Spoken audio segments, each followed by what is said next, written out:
If you've had a concussion and feel like you're not getting better, you're not crazy, and you're not alone. Welcome to the Brain Bros. Okay, welcome to another episode of the Brain Bros. I am missing one of the brothers. Justin's not here, but in his place, we have a guest today, Dr. Duval. If you don't mind being a bro today. Happy to. Yep. Brain Bro actually fits really well with him as well because we have a lot of overlap with vision stuff and brain stuff. He is a neuro-optometrist, and I'm going to let him kind of tell you a little bit about his story and why you're here, what got you here, and why do you keep doing what you're doing. Yeah. So the road to where I am now is kind of interesting because I actually got a concussion when I was 4 years old and jumped off of a little windowsill as you do when you're living in Alaska and it's dark and cold outside, and so hit my head on the edge of a coffee table and left eyebrow here, and quickly developed a lazy eye.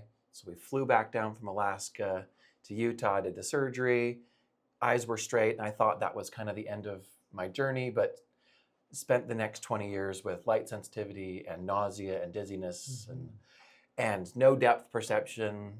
Just struggled all the way through, thinking that was just kind of normal life. Yeah.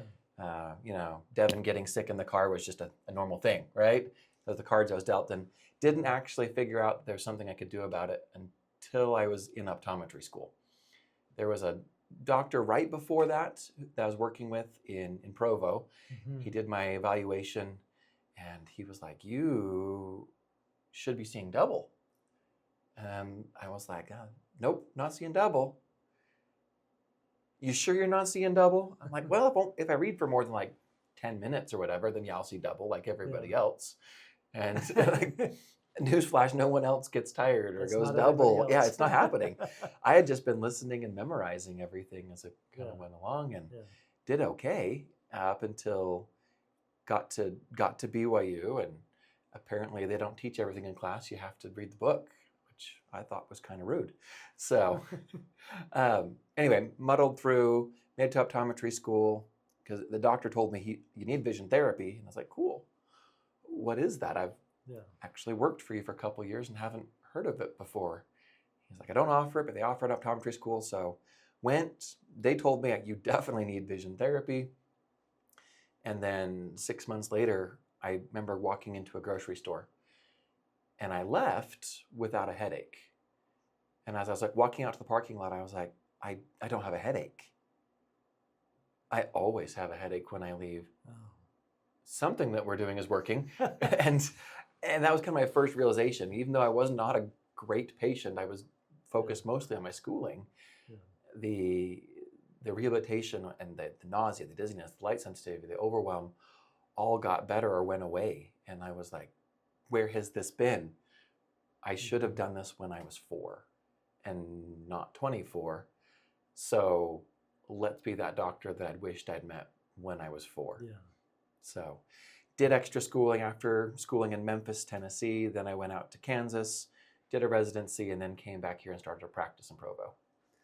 Okay, that's awesome. I didn't know all those details. Yeah, so it's been fun. Yeah. Yes, and so cool. You have a personal journey connecting you to what, like, not that I wish a concussion upon myself or a brain injury, but I don't have one, and I have a brain injury clinic. So, but it is nice to have that background. You can relate to your patients. I'm guessing. So. Yeah, it's been nice to identify with them, and when they say things, I'm like, oh, I remember that. I feel that. I still feel that sometimes. I'm like, I remember what that was like, and it's a not too distant past, right? Well, it's 20, but you were 20 years with those symptoms. Yeah, 20 years. So, I mean, on one hand, I'm like, oh gosh, I feel bad for those 20 years, but I'm also like, that's a lot of hope for someone, hopefully, that's listening to this, that's having similar things, to be able to recover even though you had it for 20 years. Yeah, that a lot of the patients that I see come in have had it for a while. Yeah. Whether that's a year or two or decades. Yeah. Is this still possible? Can I recover? Is there still hope? Yeah. And like, take a deep breath. you're still breathing. Great. We're alive. There's still Yeah. hope. And that neuroplasticity, we have so many things that we can learn and do with our brain and our vision way, way later. And so sometimes we're thinking back to things that happened in our teenage years, in our childhood that really affected us. Yeah. And there's still hope to fix it even now. Yeah, that's awesome. Yeah. And a great place to start, because hope is always a great place to start. It is. People listening to this, I'm sure many have had concussions, brain injuries, and subsequent vision issues. Hope a lot of you maybe that are listening to this podcast have had some of those issues. So hopefully we have some good information, blending the two worlds of concussion recovery and vision therapy and all of that just fits so nicely together. So yeah, they really go hand in hand. Yeah. You can't work on vision in isolation, but it has overlaps with all the pieces. Yeah, it's awesome. And so here we have the world of occupational therapy for brain recovery. Occupational therapists can do vision therapy, but we are not the specialists of all vision therapy and miss a lot of things, and it's so nice to have someone to refer to. So we've been referring people to Dr. Duval for some time now. So yeah, we love working with you. It's been great. Yep.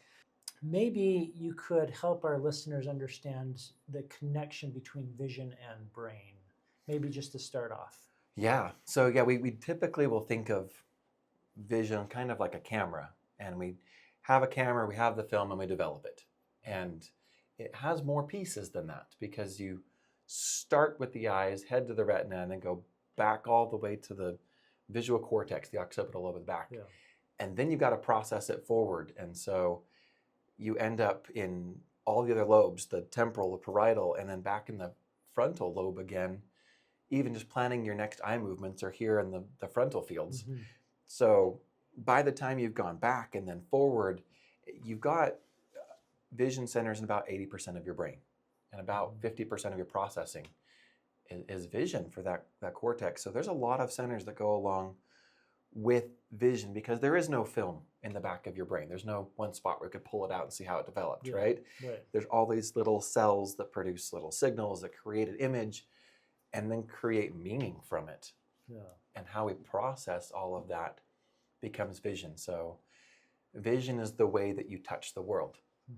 How do you see the world? How do you interact with the world? Right. It's an active process most of the time. Yes. Yeah.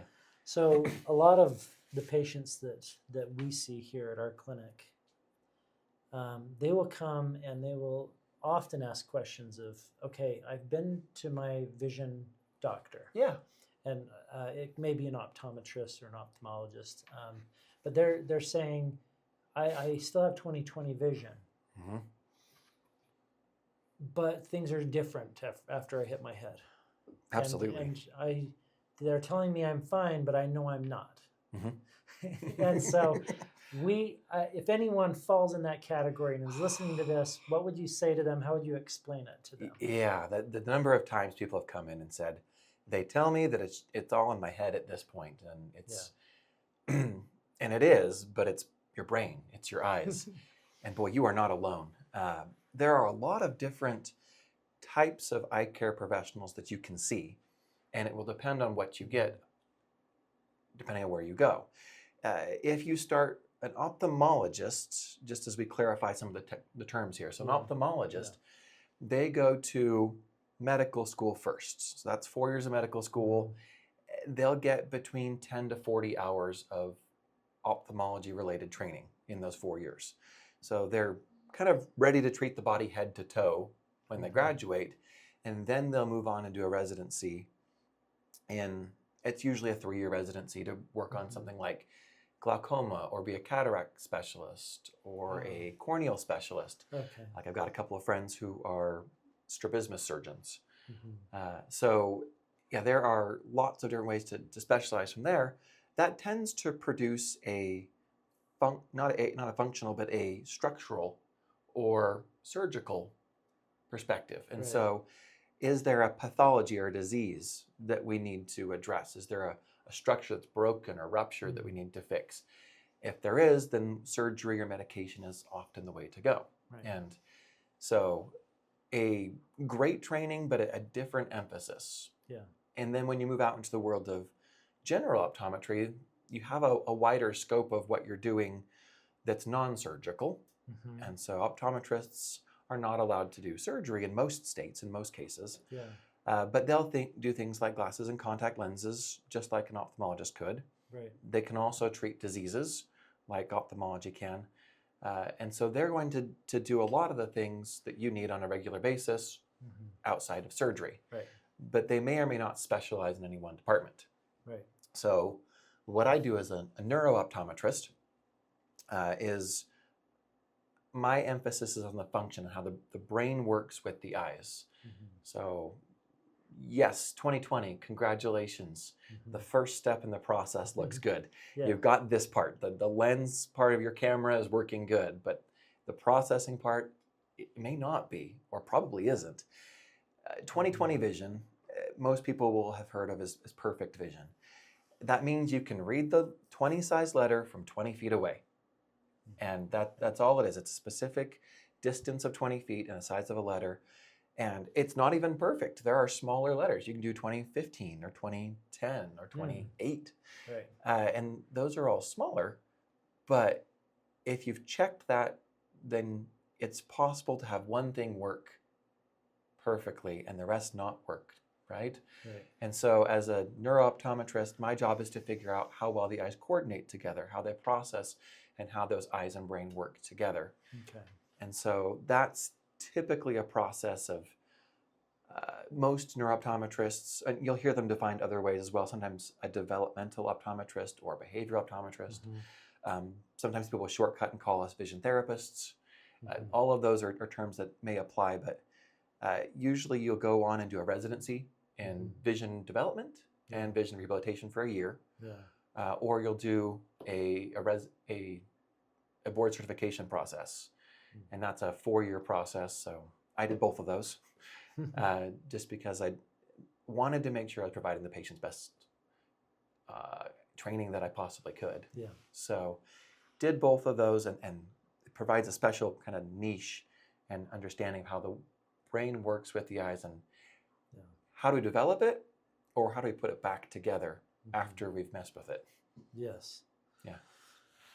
That sounds so much more interesting. But of course, I have the brain perspective. Like, Yeah. And I see that there's a place for all of those. Sure. But today, fortunately, we get to talk about the one that I think sounds the most interesting. Neurooptometry. Me too. Is great. So, so you can have 20/20, just as a recap. You can have 20/20, or what people would consider good vision. Yes. And still see blurry. Yeah. Or double after a head injury. Oh, absolutely. Now, how is that possible? Sure. Okay. So you start with the 20/20, which is good clarity. You'll pass your DMV driving part of that, right? Yeah. Distance clarity is good. But outside of that, there are dozens of other visual skills. Yeah. We usually start with kind of a basic 17, and the biggest 3 in there are how your eyes point or team, which is called converge or diverge. Okay. Yeah. And then how they focus, like a camera has to focus, and then how they track or move from one thing to the next. Right. Those are the big 3. Right. Okay. And so if you might have 2 very clear images side by side, which is probably the worst case scenario for double vision, because you need to take your eye muscles and point them in the right direction. And then after you point both eyes together, then you have to use some software in your brain to actually put them together. Okay. And so if you've had a concussion, you're very likely to have disrupted how your eyes point. And so you're going to maybe be able to put them together, but for how long? Maybe your time is down. Maybe it's only 10 minutes before you start to have problems. And at that point, you have to either push through and earn a headache here in the temples or across the forehead, take a break and step away for however long you need to step away, or you may have one eye that starts to flicker and turn off, and it's called suppression. And when that happens, depth perception goes down or disappears. Right. I chose baseball as my sport of choice in junior high and elementary, and guess who was not very good? Like, I was not very good no matter how hard I tried. Yeah. No matter how much practice I put in. Yeah. I just would throw the ball and overthrow it or underthrow the base, and then we wouldn't get the out we wanted. Ninth batter, swing and a miss every time, just because that coordination wasn't there because the guy kept turning off. Yeah. But I was 2015, no glasses, Okay. so better than 2020. Yeah. And last batter, worst on the team. Yes. Okay. And this would qualify. You could call these issues functional. Yes. Issues. Yeah. Functional. Yeah, they're very functional. They fit into this category. I know TikTok likes the word binocular vision disorder or BVD, but yeah, all very functional. It's a coordination problem. So like reading, driving, hitting a baseball. Yeah. All of those things are the real life activities that might be disrupted by someone who maybe has great acuity or vision, but they still have issues with functional vision. Is that what you're saying? Absolutely. Okay. Yeah, I think those are some of the biggest complaints I hear coming into the office is driving, reading, work, and school, right? Okay, yeah. They how do I had an injury. I can't work anymore. I want to be. Yeah. But I can't work the way I wanted to. Things are so busy and overwhelming now, or I get a headache, or my computer screen bothers me, and those kinds of things. So yeah, and they go get checked at their optometrist, and it's just a 20/20. Yeah. No glasses, 20/20 vision, but something feels off, something's broken. Yeah. There's this, I know who I used to be, but I'm not that person anymore. Yeah, because when your vision, so much of who you are, sense of who you are, is tied to vision, I believe, because your eyes are open most of the time you're awake. They are. They really are. And if that's not processing the same way, you feel not like yourself. I mean, we often in the beginning of our intensive treatment sessions that we usually do a couple weeks, many hours a day, many days in a row. But in those first few days, people are saying stuff like, I just don't feel like myself. I don't know how to describe it. And sure enough, when we look at their vision, they are having issues. I'll do a convergence, and a lot of times one eye comes in and the other eye's way later. Yeah, absolutely. Because they're trying to bring things in. It's just not working normally.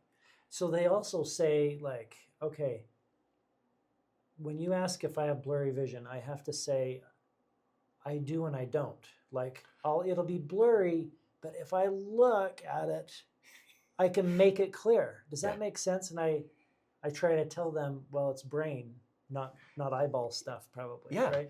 Yeah. So the most sensitive visual system to a concussion is going to be your accommodative system or your focusing system. And so if you are always blurry far away, you probably need glasses. You're either nearsighted or farsighted. Right.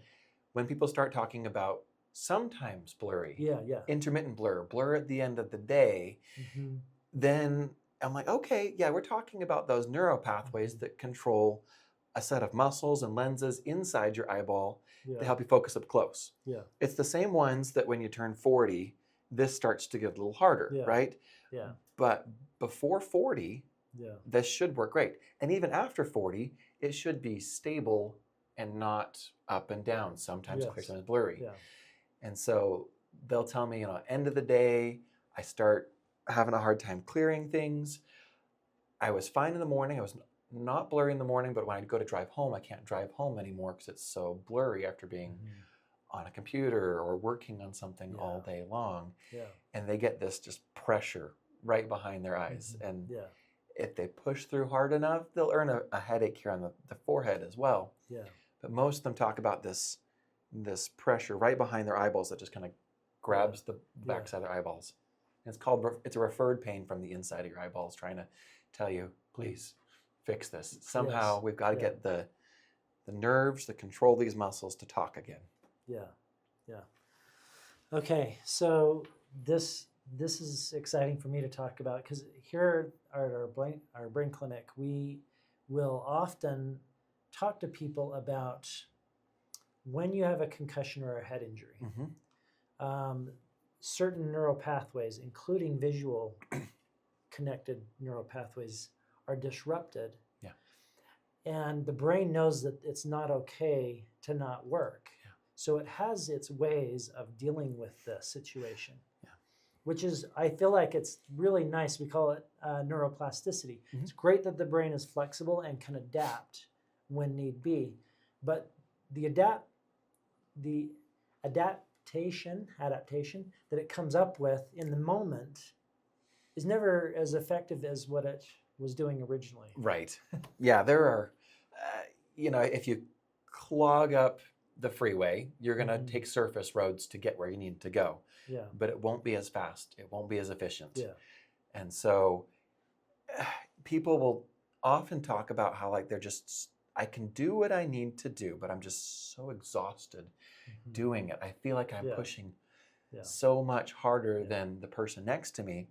And it's because they're using this inefficient system to try and make it work. Yeah. I can pull my eyes together, yes. I can earn a headache too. Yes. But I can't naturally just sit down and read a book for a couple of hours or casually just hop on the computer without paying for it in energy costs, attention costs, right? Yeah. Yeah. Okay, so basically throughout the day, and this is why it's harder at the end of the day, perhaps, you're engaging alternate neural pathways, perhaps, because the primary ones have been disrupted by the head injury, which takes more time to do what you need to do and is less efficient and also creates some symptoms, and eventually you fatigue because that part's not designed to do that. Yeah, absolutely. Yeah, because so much information is flowing through your eyes every second. It's like an Amazon river of information that's flowing through. If you can't process it well, then you're going to expend a huge amount of energy to make it work. And it's like you're leaking jet fuel, right? You have this high performance machine that should be functioning at this super high level, and instead you're just leaking all of the energy out so that by the end of the day you're just toast. You're drained head to toe, and all you did was eye stuff. But your whole body just feels like you need to shut down and go to sleep and take a nap because of that inefficiency, that the pathways are either damaged or non-functional, and so you're having to use workarounds. Yeah. Okay, so here's a question for you. We'll occasionally have patients come in and they have recognized vision issues and have actually gone to get vision therapy, but that's all they've done. And then they get to us and they say, my vision is improved to a degree, but I still have all these symptoms and the vision's even not perfect yet. And then we figure out they have post-concussion syndrome.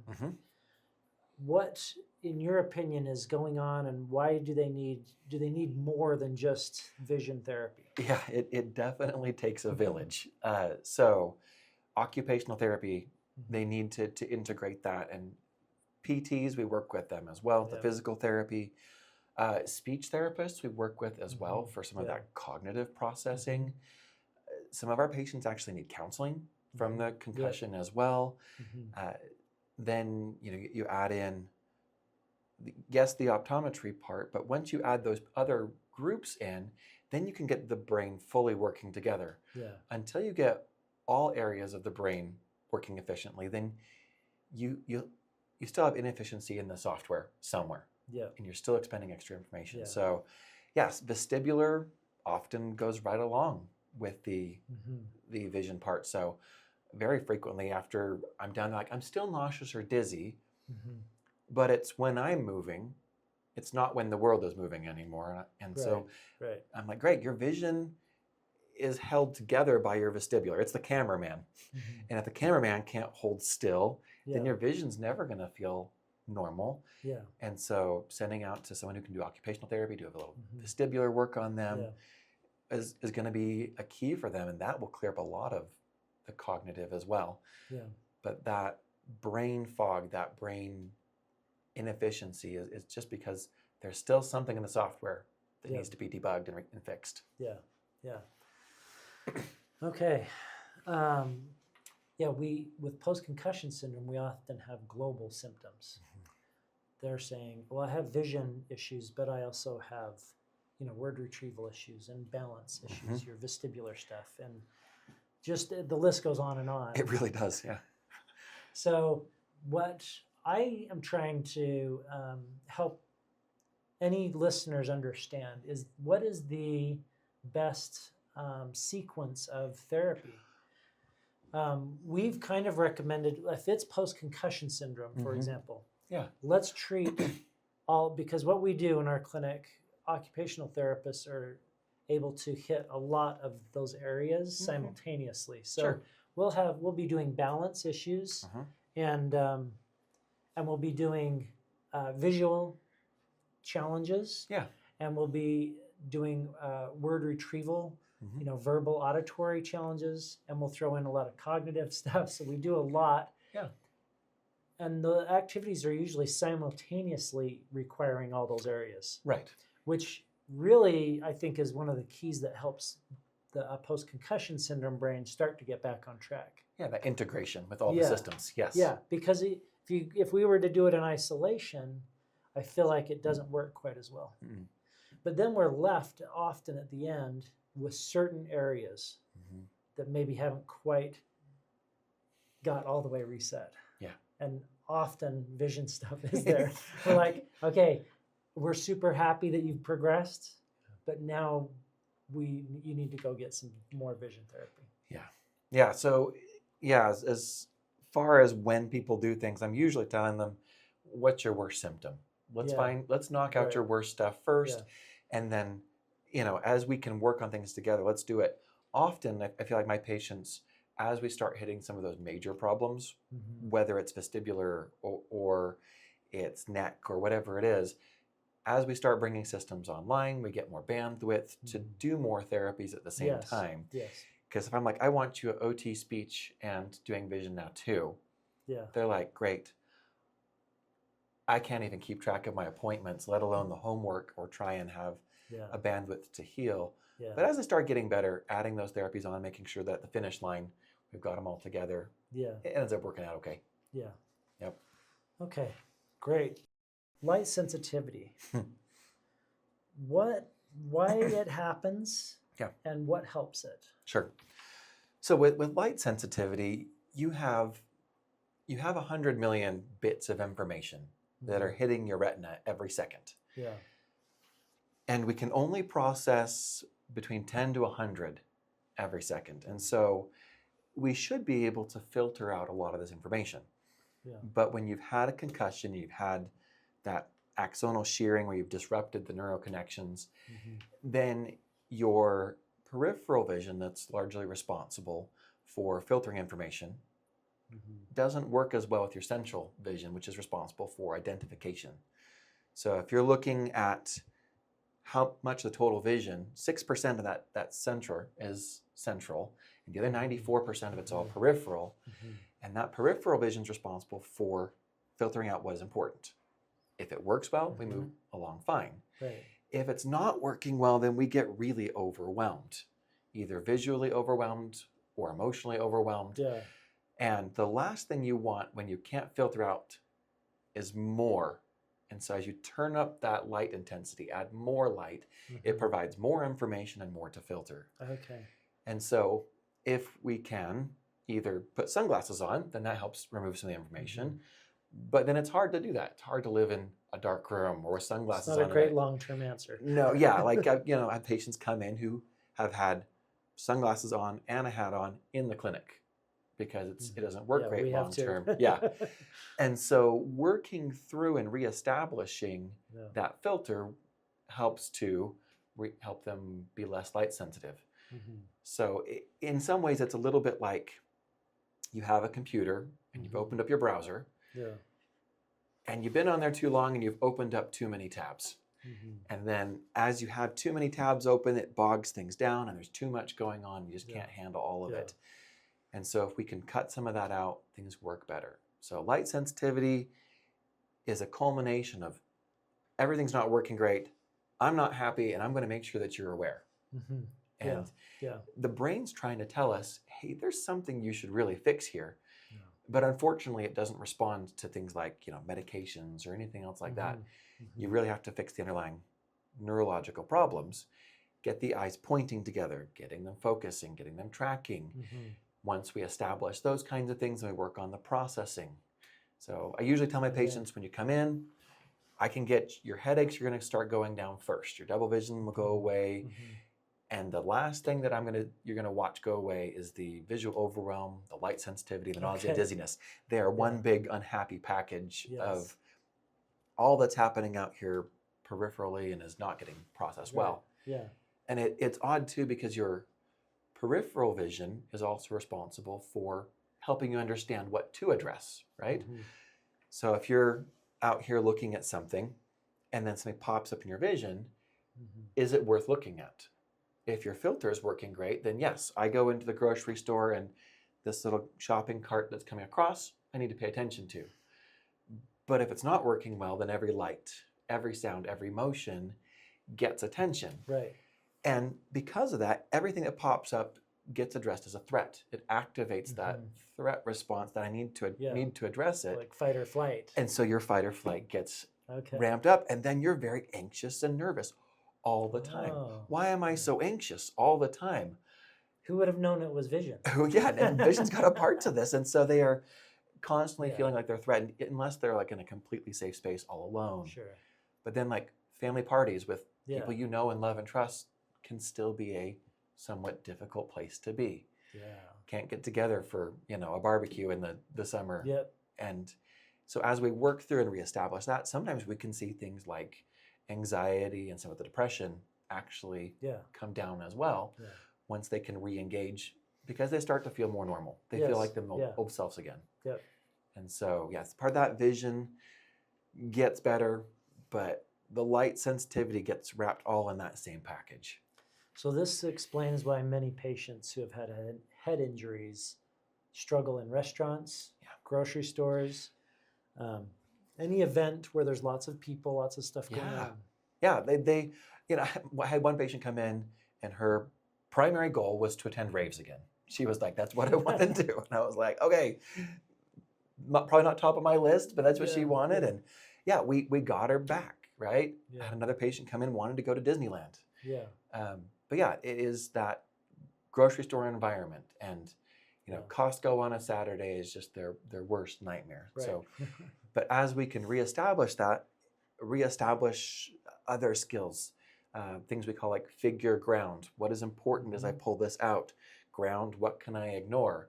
As we reestablish a lot of these skills, that I can go in, I can have my list, I can do my thing. Yeah. Right? Yeah.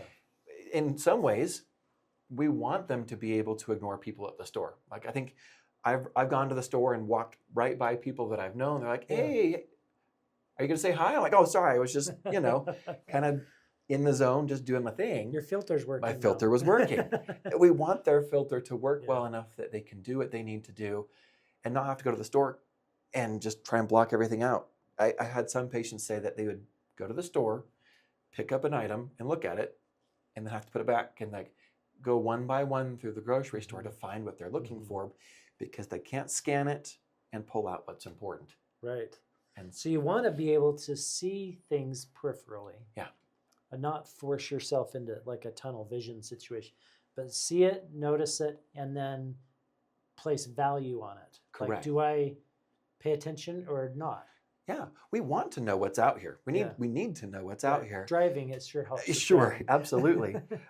But we need to be able to filter it appropriately, assign this what's important, what's not important. Yeah. If you're talking with someone here and you have another friend who's just kind of generally moving over here, that's okay. I'm good here. Yeah. I'm driving down the road. There's going to be a huge amount of what's called optic flow as you're coming down the road. Yeah. You have centrally not a lot happening, but then peripherally a lot is happening. How do I filter that out so that I'm not exhausted at the end of my car ride? Yeah. And not only exhausted, but I would add irritable. Like irritability. Yeah. Oh, absolutely. So high, So- and people think it's a direct effect on brain injury. Yeah. Maybe not realizing there's probably a high visual. If you have some vision issues that are high on your list of symptoms, they're probably also contributing a lot to the irritability. Absolutely. Say, right? Oh yeah. Yeah. You know, like if I'm relaxed, sitting on the couch, just hanging out, and one of my kids comes over and asks me a question, I'm going to respond, help them get what they need, right? If it's 6 o'clock and dinner's on the table and my wife and I are trying to get things done and things are coming out of the oven, and then one of my kids comes up and asks me what's going on, and my cognitive load is already so high, I'm probably more likely to be irritable, to snap at them, even though what they did was the same, right? Right. That same cognitive overwhelm just makes it so hard to approach things without being irritable. Yeah. Which contributes to their sense of not being themselves a lot, because they're not normally irritable. Yeah. But now they're maybe snapping at their kids, and they feel bad, right? Yeah. And some of them hold it together and they say, well, I don't outwardly, but I am constantly feeling like snapping.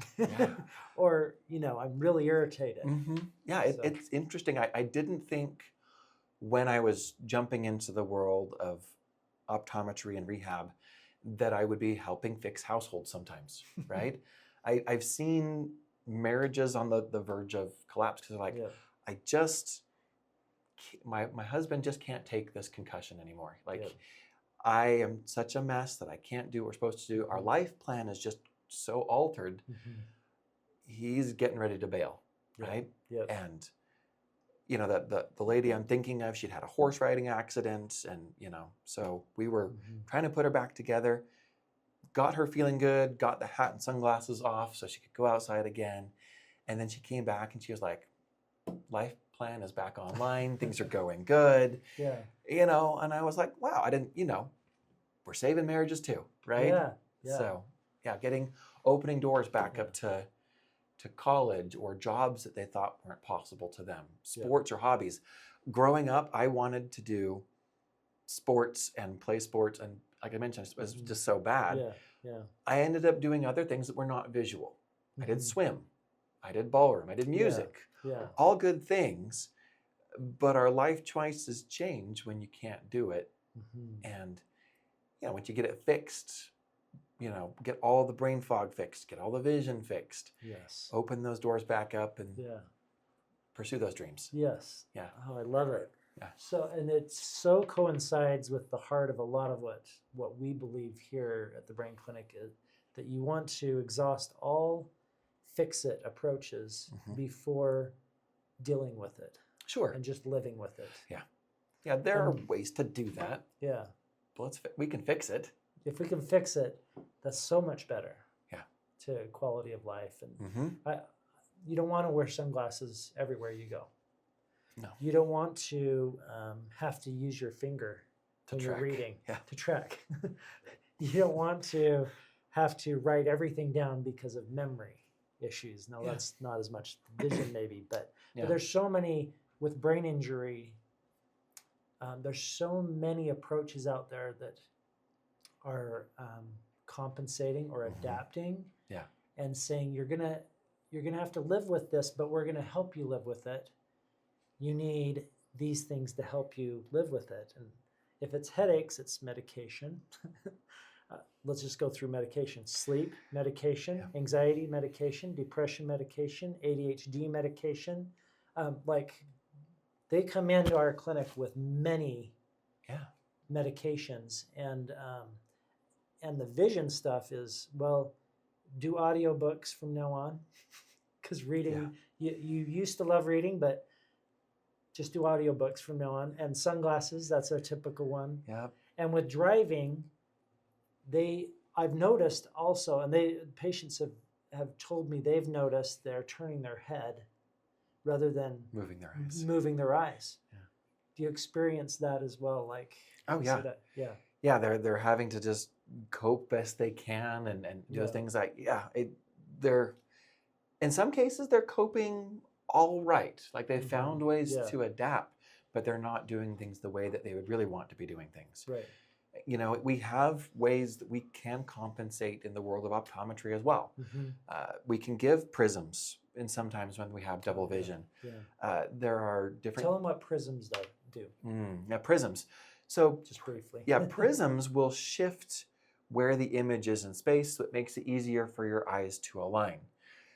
And small amounts of prism can really help on a neurological level to help that software bridge that gap.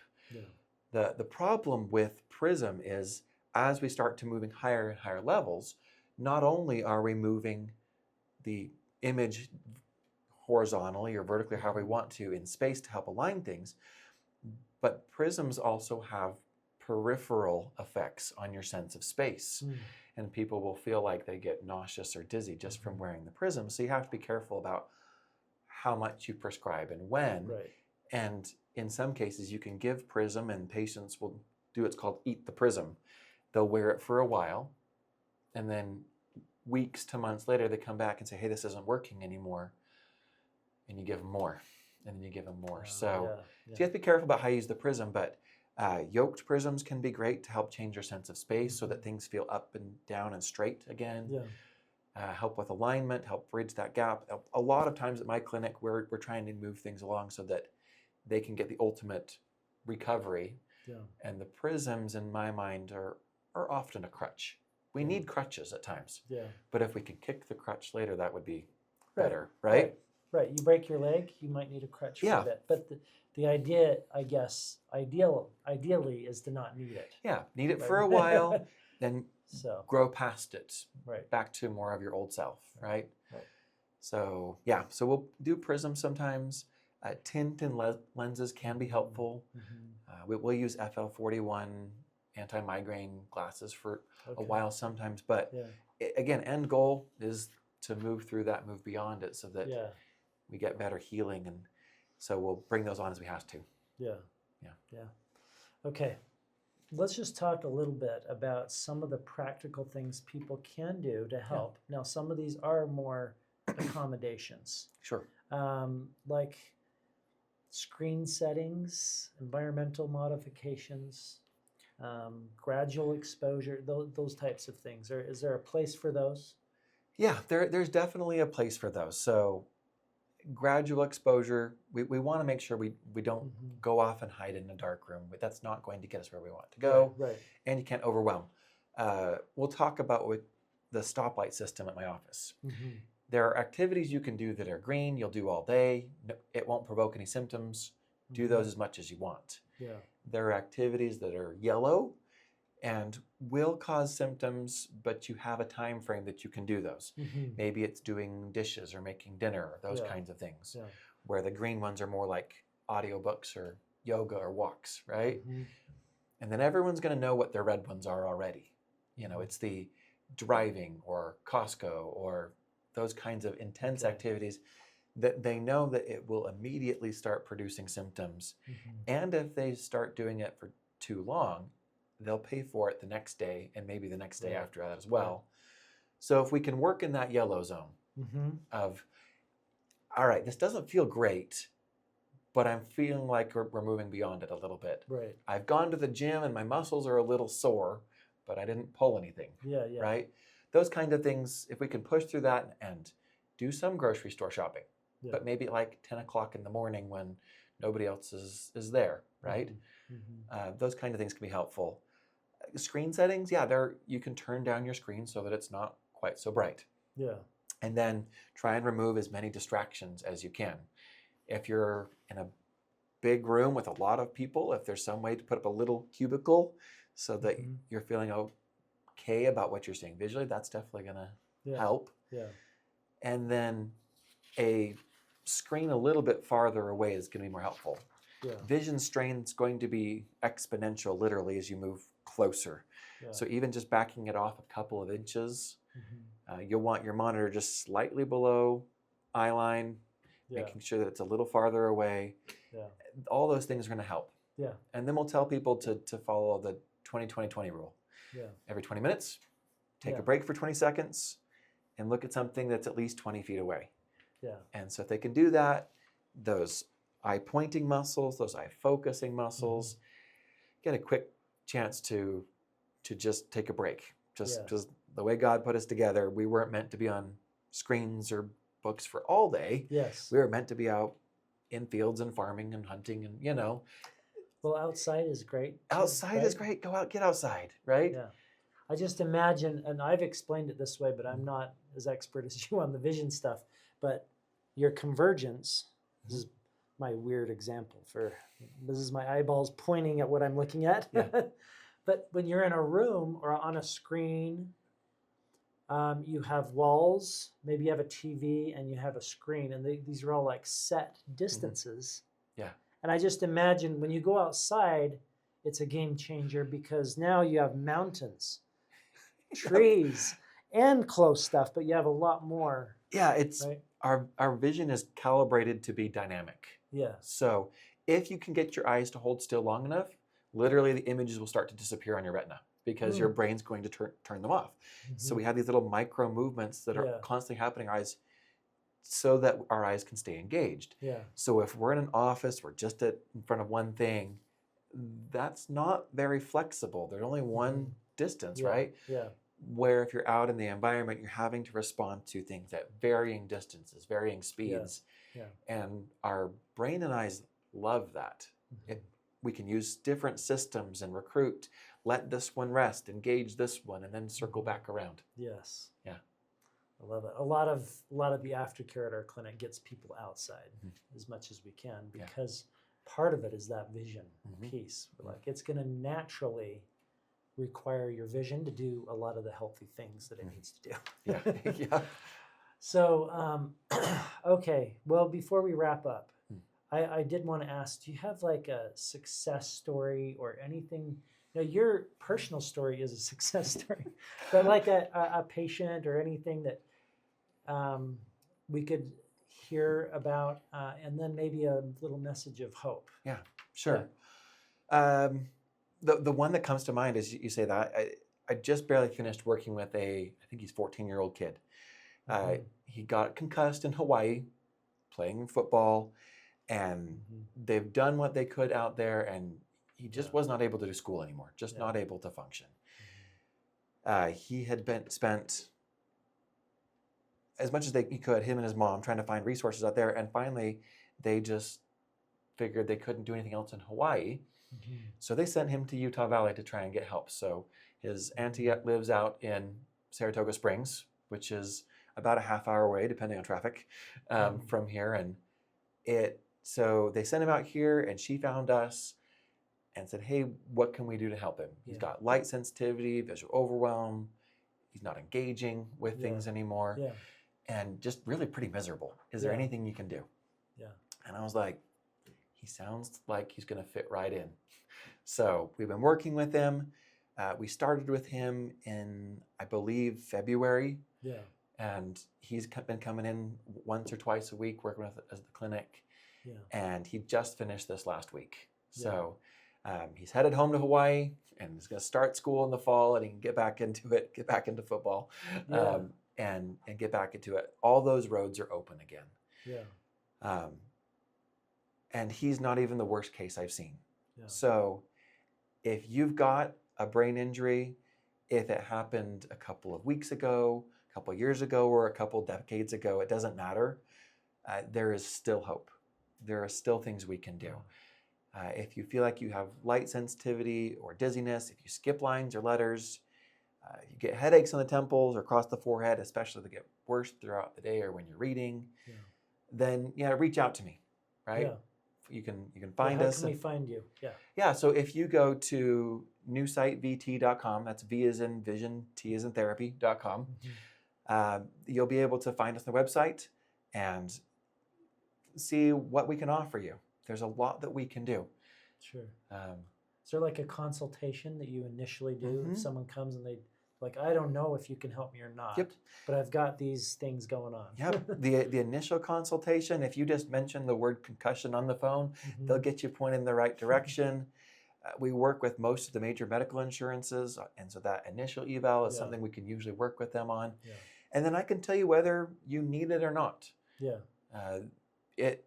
Most of the patients that come in to see me, they need it. They've been looking for a while. Sure. But I've definitely told people that maybe they need to start somewhere else first before they see me. Yeah. But we can chat.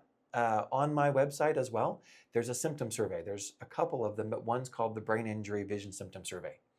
And you can just complete that online, and if you score high enough, then it's likely that your brain injury has caused some vision problems that I can help you with. Yeah. Yeah. Awesome. Thank you so much. So many people are walking around ever since a head injury, eyes open most of the day, and experiencing a lot of symptoms and a decreased quality of life because it affects so many life events. Yeah, it does. So it's good to have a place to go. Thank you for coming in. No, it's been a pleasure being on our here. podcast. Yeah, thank you so much for the invitation. Thank you. Great. Thanks. See ya.